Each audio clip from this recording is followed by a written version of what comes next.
बेटा आज का जो हमारा लेक्चर है वो है phases of current and voltage. तो ये जो आर्टिकल है ये आने वाले आर्टिकल में हमारी काफ़ी ज़्यादा हेल्प करेगा। तो हमने करंट और वोल्टेज में ग्राफिकली रिलेशन देखना है। लेट्स से हम कहते हैं कि करंट और वोल्टेज जब इन फेज होंगे तो उनका ग्राफ कैसा बनेगा। हमारे पास करंट का फार्मूला होता है I is equal to I naught let's say sine of theta, और वोल्टेज क्या है V is equal to V naught sine of theta. तो अगर हम इन दोनों का ग्राफ बनाएं, लेट्स से यहाँ हम करंट का ग्राफ बना लेते हैं और साथ में वोल्टेज का। तो हमारे पास करंट की जो वेव है ये एक साइनोसाइडल वेव है, इसी तरह वोल्टेज की वेव जो है वो भी साइनोसाइडल वेव है, साइन वेव है।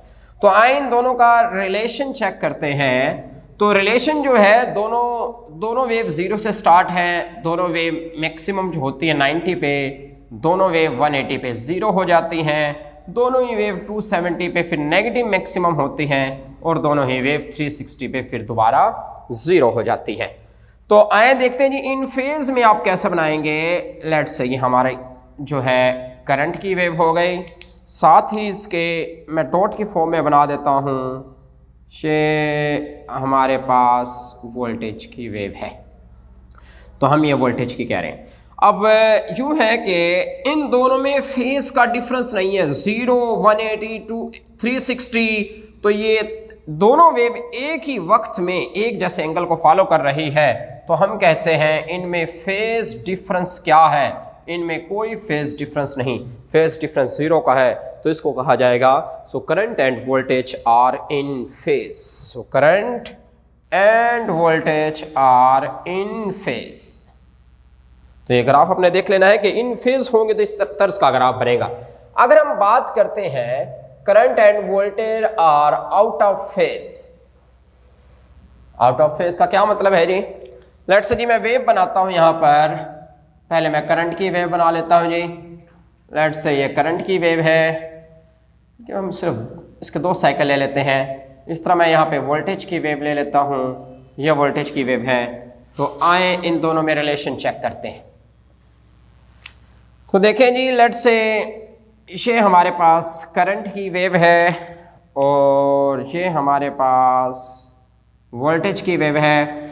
तो देखें जी दोनों एक दूसरे के उलट हैं, इसकी पॉजिटिव पीक आती थी, इसकी नेगेटिव आती थी, इसकी पॉजिटिव। इसको हम कहते हैं आउट ऑफ फेज। तो इनके दरमियान है फेज डिफरेंस 180। तो हम यहाँ पे कहेंगे here current and voltage are out of phase. इसी तरह जो थर्ड पैरामीटर है that is the most important part, ये हमारा सबसे अहम हिस्सा होगा इसका, phase lag and phase lead. Phase lag और फेज लीड से क्या मुराद है बेटा। देखिए हमने इन फेज में पढ़ा कि करंट और वोल्टेज में कोई फेज डिफरेंस नहीं, यहां हमने पढ़ा कि दोनों में 180 का फेज डिफरेंस है। अब हम फेज डिफरेंस पढ़ने जा रहे हैं 90 डिग्री का। आपने जब करंट या वोल्टेज की फेज लैग या लीड की बात करनी है तो समझ जाना है कि करंट और वोल्टेज में 90 डिग्री का डिफरेंस है। मैं लेट से कहता हूं यहां पर कि अगर करंट लीड कर जाता है वोल्टेज से 90 डिग्री तो आप ग्राफ कैसा बनाएंगे। हम यहां पे ग्राफिकल रिप्रेजेंटेशन देने लगे हैं। लेट से यहां पे मैं वोल्टेज की वेव बना लेता हूं जी, ये एक वोल्टेज की वेव है, साइनोसाइडल वेव। करंट की वेव जो है वो मैं बनाने लगा हूं, पहले मैक्सिमम से स्टार्ट करें और फिर यहां पर जाते हैं, ये करंट की वेव है। अब इन दोनों में रिलेशन देखते हैं, बात को तवज्जो से समझिएगा कि लेट्स से वोल्टेज की वेव हमारे पास ये वेव है साइनोसाइडल वेव। अब आपने जहां जहां वोल्टेज मैक्सिमम है वहां वहां इस तरह आपने डॉट लगा लेने बेटा। अब करंट की वेव, ये वोल्टेज की वेव है, करंट की वेव जब वोल्टेज की वेव जब 0 है तो करंट उस वक्त मैक्सिमम है। इस तरह वोल्टेज जब मैक्सिमम है तो करंट उस वक्त 0 है। तो हम इसकी मैक्सिमम से ये स्टार्ट करेंगे, यहां से कर लें या थोड़ा सा नीचे से, इसमें कोई मसले वाली बात नहीं है। लेट्स से ये वेव है जी आपकी, ये अब ये देखिएगा, बात को समझिएगा। लेट्स से जी ये हमारे पास अब है करंट की वेव। तो वोल्टेज जब 0 डिग्री पे है यानी कि 0 पे है तो करंट उस वक्त मैक्सिमम पे है। इसी तरह वोल्टेज जब मैक्सिमम पे आया करंट 0 पे चला गया है, यानी कि आप ये कह सकते हैं वोल्टेज जब 0 पे है करंट 90 पे है। जब वोल्टेज 90 पे हुआ करंट 180 पे आ गया। जब वोल्टेज 180 पे हुआ करंट 270 पे चला गया। जब वोल्टेज 270 पे गया करंट दोबारा 0 हो गया यानी कि 360। तो हर पॉइंट पे करंट जो है वो वोल्टेज से 90 एंगल आगे निकल चुका है। तो हम यहां पे कहेंगे current lead the voltage, current lead the voltage by the angle of 90 degree. तो हमने कहा कि करंट जो है वो वोल्टेज से 90 डिग्री आगे निकल गया। तो इसकी वेक्टर रिप्रेजेंटेशन हम कुछ इस तरह कर सकते हैं। लेट्स से हम यहां करंट बना देते हैं, यहां पर एक्स एक्सिस पे वोल्टेज, वोल्टेज तो इन दोनों में 90 का डिफरेंस। तो हम यहाँ पे कहेंगे current lead the voltage by the angle of 90। या दूसरे तर्ज में हम लैग की अगर बात करना चाहें तो हम कहेंगे वोल्टेज करंट से 90 डिग्री पीछे रह गया, इसको हम कहते हैं voltage lag the current by the angle of 90। अगर आप लैग करना चाहते हैं, लेट्स से एक तरीका ये भी है, आप यहां करंट बना रहे हैं, वोल्टेज को आप 90 डिग्री पीछे ले जाएं, तो हम ये कहेंगे यहां पर voltage lag the current by the 90। यहां पे हम कहेंगे current lead the voltage bye 90। मतलब एक ही है कि करंट वोल्टेज से 90 डिग्री आगे निकल गया या वोल्टेज करंट से 90 डिग्री पीछे रह गया। तो मेरे बेटा ये ग्राफिकल फॉर्म है, तो इनको जस्ट आपने देखना है, समझना है, क्योंकि ये मेथड जो है हमारा एग्जैक्टली इसी तरह से आगे इस्तेमाल होने जा रहा है। तो ये बातें अगर आपको समझ आएगी तो नेक्स्ट आपको सही तरह से आप अपने आर्टिकल को कैरी कर सकेंगे। अब एक यहाँ पे छोटा सा एमसीक्यूज है कि एसी सर्किट और डीसी सर्किट क्या होते हैं। तो ये हमारा एमसीक्यूज होता है कि डीसी सर्किट को कंट्रोल करने के लिए हम सिर्फ और सिर्फ रेजिस्टेंस का इस्तेमाल करते हैं। तो आप कहेंगे DC circuits are controlled by only resistor, जबकि एसी सर्किट को कंट्रोल करने के लिए हम रेजिस्टर, कैपेसिटर और इंडक्टर इन तीनों एलिमेंट्स का इस्तेमाल करते हैं। तो ये हमारा एमसीक्यूज होता है कि डीसी सर्किट को किन एलिमेंट्स के जरिए कंट्रोल किया जाता है। तो आपने याद रखना है कि DC circuits are only controlled by resistor but AC circuits are controlled by resistor, capacitor and inductor. तो ये हमारा लॉन्ग क्वेश्चन होता है जी, यानी कि एसी जब रेजिस्टर, कैपेसिटर, इंडक्टर से पास आउट होता है तो इसका बिहेवियर क्या होता है। तो आज हम इसके साथ अपना एक लॉन्ग अटैच करेंगे, एसी थ्रू रेजिस्टर। अच्छा बेटा, हमारा जो लॉन्ग क्वेश्चन है आज वो है एसी थ्रू रेजिस्टर। तो हमने बेसिकली एसी का बिहेवियर रेजिस्टर, कैपेसिटर और इंडक्टर तीनों में देखना है। ये हमारे तीनों लॉन्ग क्वेश्चन है। जो हमारा बहुत अहम लॉन्ग है वो एसी थ्रू कैपेसिटर और इंडक्टर होगा। बहरहाल एसी थ्रू रेजिस्टर भी हमारा एक लॉन्ग क्वेश्चन है। तो आइए सबसे पहले तो हम एक डायग्राम बनाते हैं कि हम लेट से एसी सिग्नल अटैच करते हैं एक रेजिस्टर के साथ। ये हमारे पास एक रेजिस्टर है, आप कहेंगे we attach an AC source with a resistor. अब रेजिस्टर क्या होती है?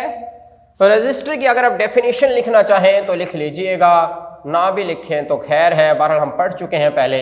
The opposition in the flow of current, the opposition in the flow of current is called resistor।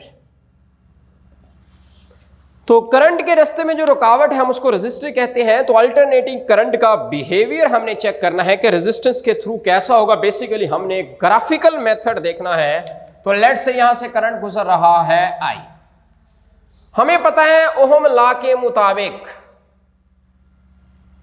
V is equal to I R होता है, और यहां पे हम वोल्टेज की इक्वेशन लिखने लगे हैं, V is equal to V naught sine of theta लिख ले, या आप थीटा की जगह जैसे आपको पता है कि omega T, V is equal to V naught sine of omega T, या हम ओमेगा की जगह अगर हम लिखना चाहें 2 पाई एफ तो हम लिख सकते हैं। तो V is equal to V naught sine of 2 pi F T. तो ये तीनों इक्वेशन में से कोई एक हम इस्तेमाल कर लें। तो आए अब हम ओहम लॉ को अप्लाई करते हैं यहाँ पे। तो यहाँ हम लिखेंगे by applying Ohm's law. Ohm law क्या है हमारे पास? V is equal to I R. तो हमें तो R चाहिए, R is equal to V over I, sorry यहाँ पे हमें तो करंट चाहिए फिलहाल, फिर हम रेजिस्टर भी निकाल लेंगे V ओवर R। तो वोल्टेज की इक्वेशन जो आप कतील करंट में से पुट कर दें, V naught sine of theta over R, so I is equal to V naught over R into sine of theta. तो हमें पता है कि V नॉट ओवर R को हम I नॉट भी कह सकते हैं, तो I naught sine of theta, या आप थीटा की जगह अगर आप पुट करना चाहें ओमेगा टी, या ओमेगा की जगह आप पुट करना चाहें 2 पाई एफ टी। तो हम इसको इक्वेशन 2 कहते हैं और इसको इक्वेशन 1 कह रहे हैं। अब हम ये देख चुके हैं कि वोल्टेज की वेव हो या साइन की वेव हो, दोनों की दोनों जो है वो साइनोसाइडल वेव है। तो हमने देखा कि वोल्टेज हो या करंट हो, दोनों की वेव साइनोसाइडल वेव है। पहले पार्ट में हमने करंट और वोल्टेज की जस्ट इक्वेशंस बनानी होती है। दूसरा जो होगा हम यहां पार्ट लिखेंगे, हम कहेंगे ग्राफिकल रिप्रेजेंटेशन। अब ग्राफिकल रिप्रेजेंटेशन क्या होगी? देखिए भाई, मैं यहां पर वेव बनाने जा रहा हूं। लेट्स से पहले मैं वोल्टेज की वेव बनाता हूं। ये हमारे पास वोल्टेज की वेव है। यहाँ पे एंगल 0 डिग्री, यहाँ पे अगर आप देखना चाहें तो 90 डिग्री, यहाँ पे 180, यहाँ पे 270 और यहाँ पे 360। इसी तरह अगर आप बनाना चाहें करंट की वेव बना लें, तो ये हमारी करंट की वेव है। उसी तरह 0, लेट्स मैं यहाँ पाई लिख देता हूँ, यहाँ पे 2 पाई। तो हमारे पास करंट और वोल्टेज दोनों की वेव साइनोसाइडल वेव है। तो आए अब इन चीजों को देखते हैं। तो वोल्टेज की वेव, अब इन दोनों के हमने फेज का रिलेशन चेक करना है। ये हमारे पास वोल्टेज हो गया जी। तो करंट और वोल्टेज दोनों की एक जैसी वेव है। तो करंट की वेव को आप डॉटेड फॉर्म में बना लें या कलर चेंज करके बना लें। तो ये करंट और वोल्टेज दोनों, अब हम देख रहे हैं कि दोनों 0 पे एक ही टाइम में पास आउट हुए, दोनों पाई पे एक ही टाइम में पास आउट हुए, यानी कि 180, और दोनों 360 यानी कि 2 पाई पे भी एक ही वक्त में पास आउट हुए। तो हम कह सकते हैं here current and voltage are in phase. करंट और वोल्टेज दोनों के दोनों इन फेज हैं। तो उसके बाद बेटा थर्ड पॉइंट आपने लिखना होता है वेक्टर रिप्रेजेंटेशन। वेक्टर रिप्रेजेंटेशन क्या होगे? अब दोनों में जब इन फेज है, यानी कि फेज डिफरेंस है ही नहीं, तो लेट्स से ये वोल्टेज और ये करंट, इनमें फेज डिफरेंस नहीं है, तो हमने दोनों को पैरेलल वेक्टर की फॉर्म में जाहिर कर दिया। अब बेटा उसी तरह आगे नेक्स्ट पॉइंट पर चलते हैं। रेजिस्टेंस अगर आप निकालना चाहें तो हम कैसे निकालेंगे? As we know V is equal to I R, so R is equal to V over I. अब हम यहाँ पे वोल्टेज की equation V naught sine of theta, इसी तरह I naught sine of theta आपस में कट गए, तो रेजिस्टर आ गए हमारे पास V naught over I naught. तो ये हमने रेजिस्टर निकाल दें। अब आगे चलते हैं इसको लेकर के power dissipation through resistor. Power dissipation आप कैसे निकालेंगे इस चीज को देखते हैं। Power dissipation through resistor. अब देखिए भाई, जैसा कि हमें पावर का फार्मूला पता है कैसे जी, P is equal to V I. तो ये फार्मूला तब अप्लाई कर सकते हैं जब voltage and current both are in phase, तभी ये फार्मूला अप्लाई हो सकता है। ये आगे जाके आप पढ़ेंगे एक आर्टिकल में कि पावर का फार्मूला होता है V I cos of theta. तो यहाँ पे वोल्टेज और करंट इन फेज है तो cos 0 1, इसलिए यहाँ पे हम पावर का फार्मूला वी आई लिखते हैं। खैर P is equal to V I cos of theta, इस फार्मूले को हम बाद में डिस्कस करेंगे। फिलहाल सिर्फ इतना याद रखें, P is equal to V I तब लिखा जा सकता है जब वोल्टेज और करंट इन फेज हो, यानी कि थ्रू अ रेजिस्टर ये दोनों वोल्टेज और करंट इन फेज है, तो हम यहाँ पे ये बात लिख सकते हैं। अब मजीद अगर इसको हम आगे लेकर चले, हमें पता है V is equal to I R होता है ओहम लॉ के मुताबिक, तो आई आर, तो पावर का एक और फार्मूला बन गया आई स्क्वायर आर। आप ये कह लें, या हम लिखा करते हैं जैसे V is equal to I R है या I is equal to V over R, तो हम यहाँ पे लिख लेते हैं V ओवर आर, यानी पुटिंग के V square over R square into R, और आर से कट जाएगा तो पावर का फार्मूला आ गया वी स्क्वायर ओवर आर। तो ये हमारे पास 3 फार्मूले हो गए पावर के। तो मजीद अगर हम लिखना चाहें एक और फार्मूला भी होता है इसका, P is equal to V I. अगर हम वोल्टेज और करंट की वैल्यूज़ को पुट कर दें, V naught sine of theta, current की वैल्यू को हम पुट कर दें I naught sine of theta, तो हमारे पास ये बन जाएगा V naught I naught sine square theta. That's it. तो मेरे पुत्र ये आ गई पावर। तो रेजिस्टर है, रेजिस्टर पावर को डेसिपेट ही करवाती है। तो हम कहेंगे अगर हम यहाँ पे इस अपने ग्राफिकल फॉर्म को 4 हिस्सों में भी तोड़ लें, लेट से यहाँ पे हम इस तरह कर लेते हैं एक बार मज़ीद, अगर आप इसको मज़ीद एक्सप्लेन करना चाहें। हम अपने करंट और वोल्टेज, लेट से ये वोल्टेज है और ये करंट है, हमने अपनी वेव को 4 पार्ट्स में तोड़ लिया है। ये इसको हम कहते हैं फर्स्ट क्वार्टर, इसको हम कहते हैं सेकंड क्वार्टर, ये थर्ड क्वार्टर और ये फोर्थ क्वार्टर ऑफ वेव।